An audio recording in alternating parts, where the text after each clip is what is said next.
All right, London forces. Okay, how does this work? Let's just take a look here. So methane CH4. I'm sure you can tell that this molecule is non-polar.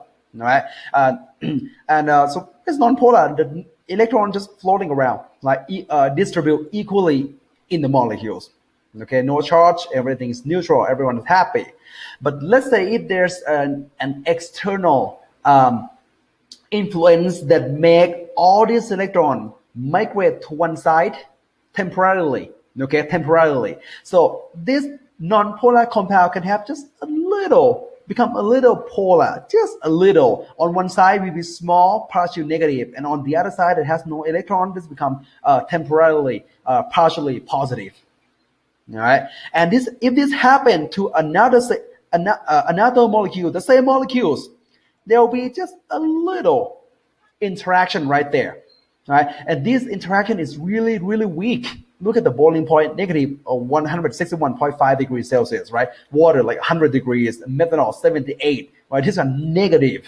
Methane is a gas at the room temperature, no doubt. Okay, this small, weak interaction is called London dispersion forces. I just call London forces. All right. Here's the thing, though. If this small, weak interaction can add up. If they add up, they can become strong. Look at right here. So the small methane have real low boiling point. Once molecules get larger, the boiling point is higher, and higher. See that? The reason is the more surface area, as molecule gets larger, they have more surface area and more charges, right? The charge is become larger and a stronger interaction. Basically, what I want to say is the larger surface area, the higher London forces. And for a compound to have large surface area, they have to be big molecules, high molecular weight. Okay, so there's a surface area for small molecule. Once bigger, higher surface area, and even higher surface area, and the boiling point goes up. All right, and the surface area decreases for branch chain. I'll take a look right here. So if you have straight chain, 1, 2, 3, 4, 5, this is pentane, 5 carbon, right? So that's a surface area for pentane. Which you have, it's branched out. The surface area is smaller. Take a look, there's a smaller there. So the boiling point or the London forces drop. All right, if this guy really branch chain right there, so surface area really small. All right, the question that you're gonna see something like this. All right. Hexane, 2-methylpentane, 2,3-dimethylpentane.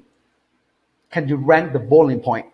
Okay, they are constitutional isomer, which means they have the same molecular weight, they have the same size, right? But can you rank the boiling point? Well, think about this first. So all these are non-polar. So the only interaction that they can form is only London forces, and the London forces depends on the surface area. Okay, so hexane has the highest surface area. Straight chain, like the highest surface area. 2-methylpentane, a little bit less surface area there. 2,3-dimethylbutane is even the most branch chain among these three compounds, right? So the least surface area and the lowest boiling point. And you want to rank in, so hexane first, highest boiling point, 2-methylpentane, and the least surface area or the lowest boiling point, 2,3-dimethylbutane. Okay. All right. So this is how you rank the boiling point. You're gonna use it in the next video. Okay. Hold on.